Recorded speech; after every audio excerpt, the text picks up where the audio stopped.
at some point, the Homo sapiens sapien line started to develop a chin. No other ape, no other great ape, or even the lesser apes have a chin. Chins are very unique to us. Of all the mammals that have ever existed, we're the only ones with a true chin. Adaptation to the greater human evolution that became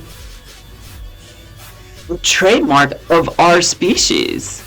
Another rabbit hole down human evolution with Brandi Beckett. Hello, and thank you for joining me. It's Brandi's World, and I'm Brandi Beckett.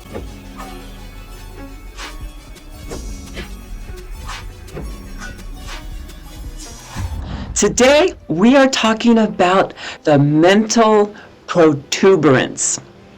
So, the human chin.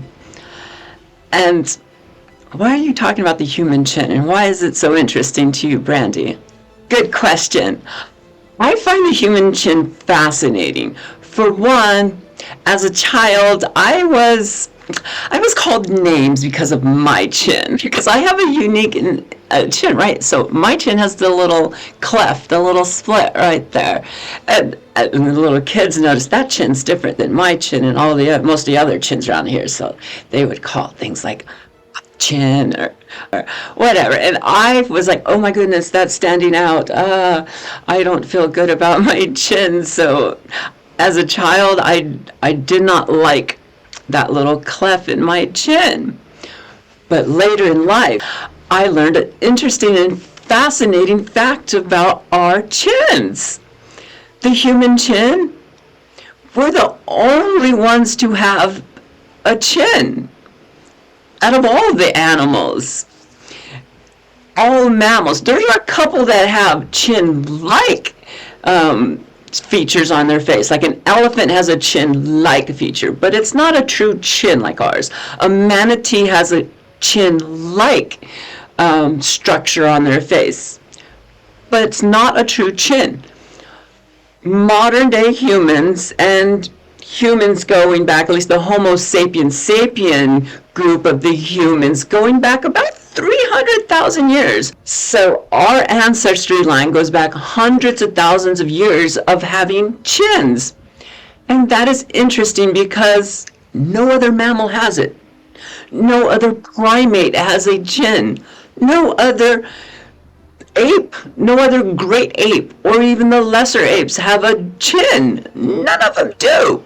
And in fact, none of our extinct relatives, are the closest relatives to us genetically, none of them even had chins. Chins are very unique to us, our group of human. I think that is fascinating.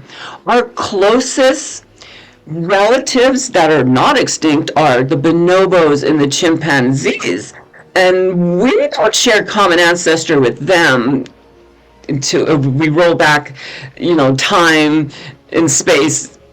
We have to go back 5 to 7 million years before we find ancestors that we have in common with the ancestors of the chimpanzees and bonobos. That's 5.7 million years.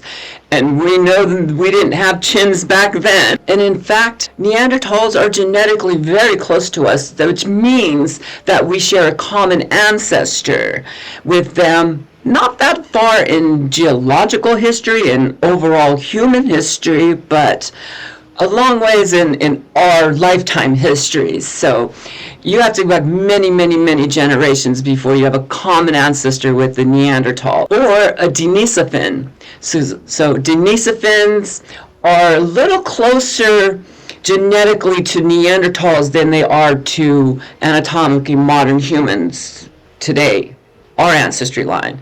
So we know that they share common ancestor a little bit closer in time than all three of us groups share common ancestry. And we know all three groups, the Denisovans, which we see evidence of their group of isolated physical evidence of Denisovans, and genetic evidence of Denisovans start to appear in what modern day we call Asia, in the area, going into South Asia, even down in through not quite to Australia, but all the way far down. We see genetic evidence of Denisovans. Their ancestry line would have been around for about at least a few 100,000 years. When they went extinct, we're not 100% sure. We know the Neanderthals went extinct about around 35 to 45,000 years ago, somewhere in that time frame. They physically go extinct. Genetically, both the Denisovan group of humans and the Neanderthal group of humans, both of them have genetic information that still exists within us. So in other words, our ancestors interbred with both Denisovans and with Neanderthals, depending on locations of those ancient ancestors. But so both of them, by 30,000 years, we don't have any evidence of Denisovan or Neanderthals, because today it's just us, what we would call Homo sapiens sapien, our group of humans. We go back about 300,000 years of ancestry, looking and like genetically made up like us and physically made up like us. That the fossils and the genomes that we have from that time period, within 300,000 years back, we're all Homo sapiens sapiens, right? Are you following me on that? And all of those people, at some point, the Homo sapiens sapien line started to develop a chin. Our chins go far back in our physical history, but they do not exist in the physical history of Neanderthals or the physical history of Denisovans. And Neanderthal, Denisovans, and us all shared a common ancestor somewhere around 800,000 to 600,000 years ago. Somewhere in there, we all have a common ancestor. And it's most likely that common ancestor probably did not have a chin. So, our chin is very unique to us. It pops up somewhere in our recent evolutionary history of us being human. I think that is so interesting. But why? Why do we have a chin? There are a few speculations and some hypotheses of why we have a chin. Like, one says our chins are required for our teeth because our teeth got smaller over evolutionary time. So our ancestors go back in line. Those people hundreds of thousands of years ago and even millions of years ago had bigger, stronger teeth. Our teeth got smaller, more gracile look to our skull, right? So our teeth became more fragile, and we needed these support systems. So they say the chin is the support system. It supports the teeth. And when I first started learning about the chin, I bought into that one. I was like, yes, that makes a whole lot of sense. We have feeble teeth. We can't use them that well. They're going to fall out of our head. We need these chins to protect them. And I thought, that's pretty strong. But then I learned a lot about Neanderthals. And I was like, Neanderthals' teeth are different than ours, but they weren't that different than ours. Their jawbone wasn't that much stronger with ours without a chin. In fact, they used their teeth as tools. So you hook something on your tooth, like a leather strap, and if you're scraping it, you can do it in that manner. They must have used a lot of different methods of their lower teeth. We're confident they used their teeth as part of their tool belts, their tool system, right? But our ancestors didn't really do that. You would say, well, we got these big chins. They don't have chins. If chins are strong and supporting teeth, shouldn't we be able to use our teeth as tools? Not really. Neanderthals had very strong teeth with no chin. Kind of blows out of the water that you need that strong chin to support the weak teeth. Not really. Not really at all. And then the other hypothesis that would pop up a lot would be popular, like it was a sexual selection. It was just charming the women, and they selected all of the chins. It's a little bit stronger, may or may not. Maybe. Problem is, you can't see them with beards, right? And we know, going back, the humans of our ancestors that were flooded with testosterone in their bodies usually grew beards.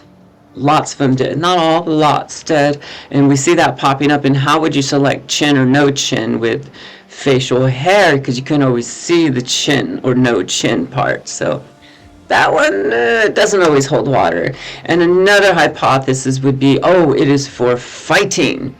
And you need the strong chin so you can take one on the chin and keep fighting. That sounds good.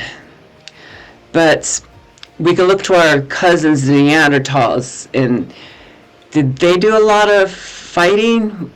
Maybe. Maybe not. But we know for sure that their physical activities were far more dangerous and far more prone to damage their whole skeleton versus our ancestry line. The evidence of them with the broken bones and healed bones all over their bodies. The only comparison that we really have to see the rough life that Neanderthals have shown us through the fossil record of the damage on their bones and their skeletons is modern day bullfighters. Modern day bullfighters, those ones that have to make a career out of being in the ring with those big scary bulls and getting tossed in the air and over barrels and all over the place. Those people lived about as close to a life as a Neanderthal typical person would have. A typical Neanderthal would have encountered much more danger than the human ancestors of ours did at the time. At least in a way of gathering their resources, their hunting techniques. Let me back up and say, Neanderthals were the best hunters ever on this planet. Neanderthals had a different technique of hunting than our ancestry line did at the time Neanderthals existed and our ancestry line existed. When they were both doing their things, hunting and gathering, for hundreds of thousands of years, the anatomically modern humans, that group of humans really started to invest into projectiles, at least going back 120,000 years. They were using projectiles and perfecting that hunting techniques. Neanderthals didn't really use a lot of projectiles. They used short-range projectile weapons and tools, but they also used a lot and relied a lot on stabby, pokey tools to get their resources. They were the best at stabbing large mammals and taking down the best prize animal they wanted to get. If they were after the woolly mammoth, they would take down the best woolly mammoth they wanted. They were the best. They didn't get the scraps when they went out hunting. They did not pick off the weak when they were out hunting. They did not get the one who wandered away from the pack. They dominated the entire pack that they were hunting.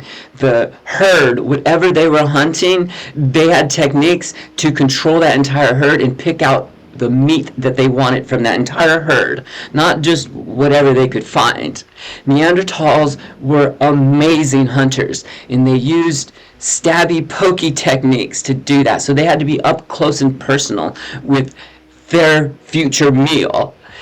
They had a lot of damage. They would have had a lot of smashing their face into sides of rocks, into the ground, into the mammoths they were trying to take down, the antelopes they were taking down.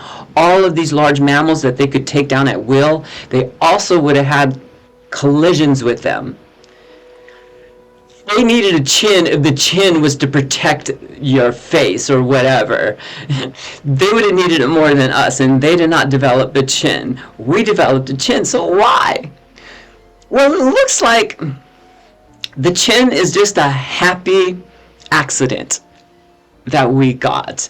It just happens to pop up in our group.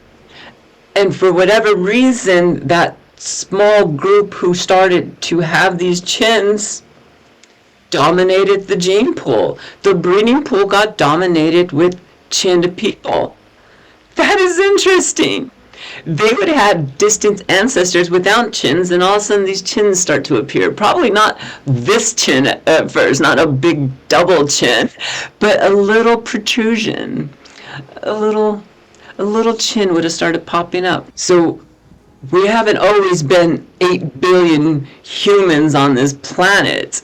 In fact, there were times when we, of all the different human groups that were around 100,000 years ago, we were one of the minority groups on this planet of humans. There were humans that were not us. They were other types of humans that we didn't share ancestor back like a million years. And none of those. We have physical and genetic evidence of at least a dozen groups of other humans that were around in the last 100,000 to 200,000 years. Right? That's a lot of different types of humans, and none of them seem to have had a chin except for us. Wow. So interesting. So, I think it's fascinating. I didn't like my chin as a child because, children like to pick on other children, and they can find something different on a child, they're gonna pick on them. Could have been a lot worse. I was picked on as a kid in my chin, and there was a lot worse. One of the things being picked on for was my chin, and I didn't like it until I started to learn about chins. And then when I had my facial feminization surgeries, the surgeon and I had an agreement, and well, we were both convinced that chin is not to be touched. Because before he even heard my opinion on what I thought about my chin, he was like, all right, you have a cleft chin, and that is rare. You don't see many of those, and it's beautiful, and I'm going to reshape different places on your face, but not that. And I said, thank you, because I realized that is very unique, and that's a unique, interesting adaptation to the greater human evolution that became a trademark of our species. Just as of a happy stance. Just doesn't have to be a specific reason for us to have a chin other than it started to get into our breeding population and it took over our breeding population. It happened.